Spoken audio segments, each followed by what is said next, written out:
हमें अपनी प्राचीन तमिल संस्कृति से एक पुण्य मार्ग मिला था। ये मार्ग था सेंगोल के माध्यम से सत्ता हस्तांतरण का।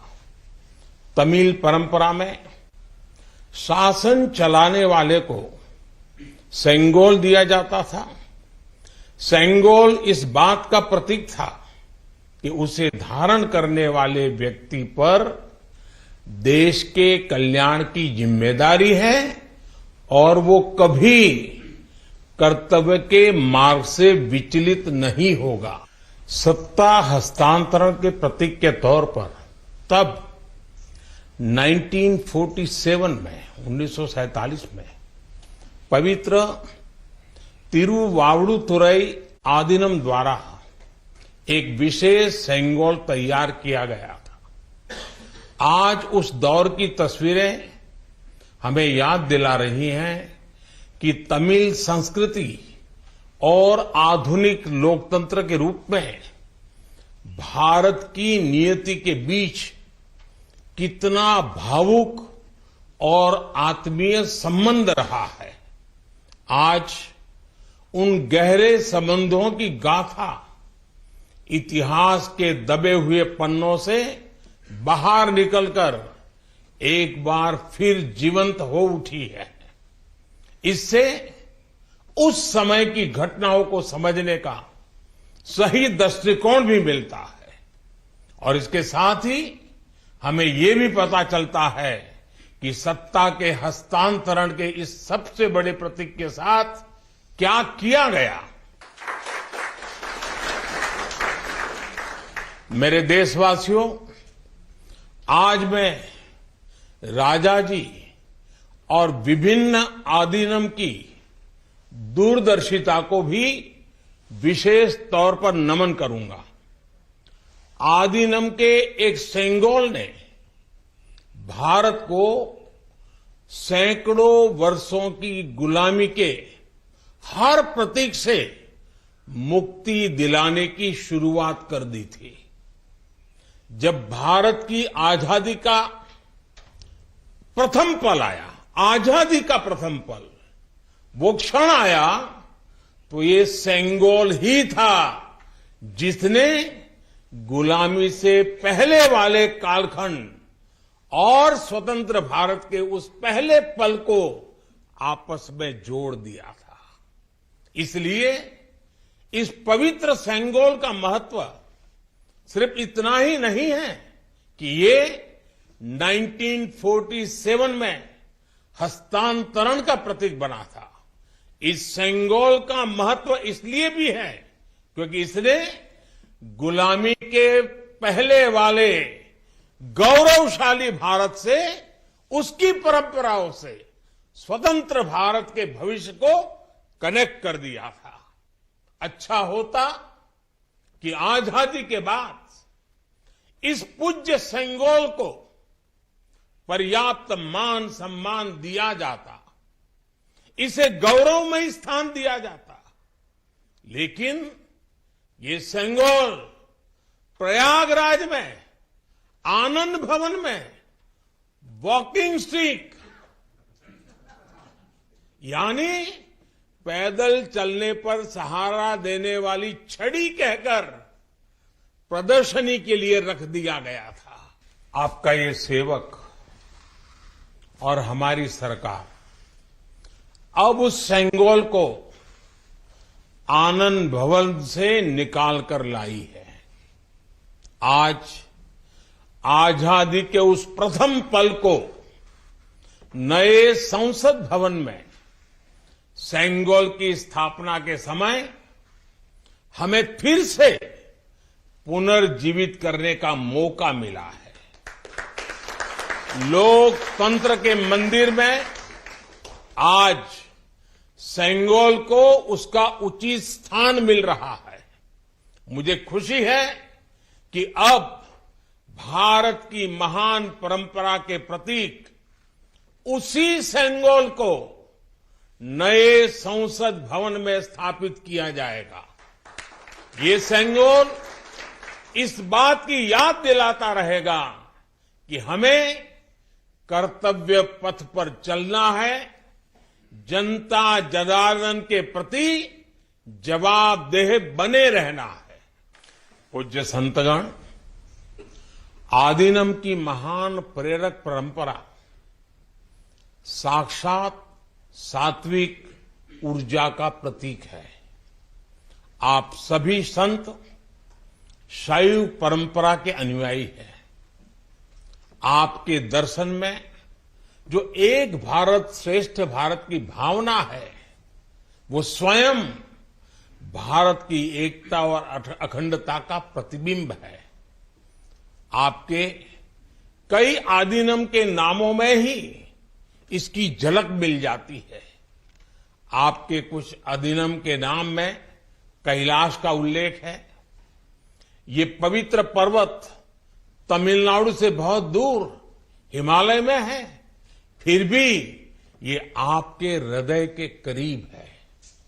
शैव सिद्धांत के प्रसिद्ध संतों में से एक तिरुमूलर के बारे में कहा जाता है कि वो कैलाश पर्वत से शिव भक्ति का प्रसार करने के लिए तमिलनाडु आए थे। आज भी उनकी रचना तिरुमंदिरम के श्लोकों का पाठ भगवान शिव की स्मृति में किया जाता है। अपर, समंदर, सुंदरर और माणिका वासगर जैसे कई महान संतों ने उज्जैन, केदारनाथ और गौरीकुंड का उल्लेख किया है। जनता जनार्दन के आशीर्वाद से आज मैं महादेव की नगरी काशी का सांसद हूं, तो आपको काशी की भी बात बताऊंगा। धर्मपुरम आदीनम के स्वामी कुमार गुरुपरा तमिलनाडु से काशी गए थे। उन्होंने बनारस के केदार घाट पर केदारेश्वर मंदिर की स्थापना की थी। तमिलनाडु के तिरुपन्नदारु में काशी मठ का नाम भी काशी पर रखा गया। इस मठ के बारे में एक दिलचस्प जानकारी भी मुझे पता चली है। कहा जाता है कि तिरुपन्नदारु का काशी मठ तीर्थ यात्रियों को बैंकिंग सेवाएं उपलब्ध कराता था। कोई तीर्थ यात्री तमिलनाडु के काशी मठ में पैसे जमा करने के बाद काशी में प्रमाण पत्र दिखाकर वो पैसे निकाल सकता था। इस तरह शैव सिद्धांत के अनुयायियों ने सिर्फ शिव भक्ति का प्रसार ही नहीं किया, बल्कि हमें एक दूसरे के करीब लाने का कार्य भी किया। पूज्य संतगण, सैकड़ों वर्षों की गुलामी के बाद भी तमिलनाडु की संस्कृति आज भी जीवंत और समृद्ध है, तो इसमें आदिनम जैसी महान और दिव्य परंपरा की भी बड़ी भूमिका है। इस परंपरा को जीवित रखने का दायित्व संत जनों ने तो निभाया ही है, साथ ही इसका श्रेय पीड़ित, शोषित, वंचित सभी को जाता है कि उन्होंने इसकी रक्षा की, उसे आगे बढ़ाया। राष्ट्र के लिए योगदान के मामले में आपकी सभी संस्थाओं का इतिहास बहुत गौरवशाली रहा है।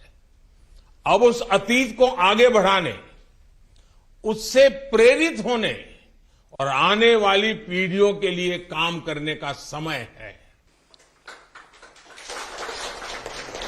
पूज्य संतगण, देश ने अगले 25 वर्षों के लिए कुछ लक्ष्य तय किए हैं।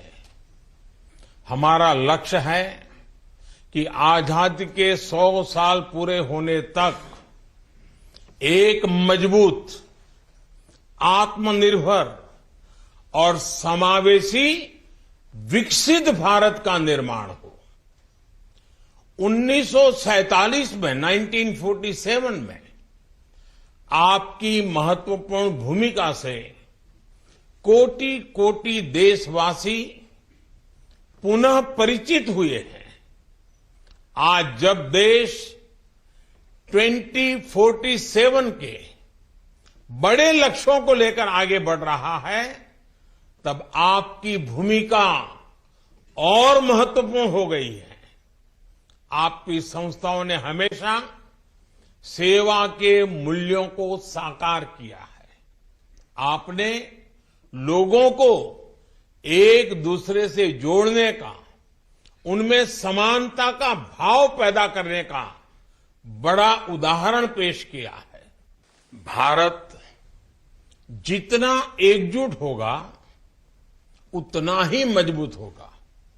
इसलिए हमारी प्रगति के रास्ते में रुकावटें पैदा करने वाले तरह तरह की चुनौतियां खड़ी करेंगे। जिन्हें भारत की उन्नति खटकती है, वो सबसे पहले हमारी एकता को ही तोड़ने की कोशिश करेंगे।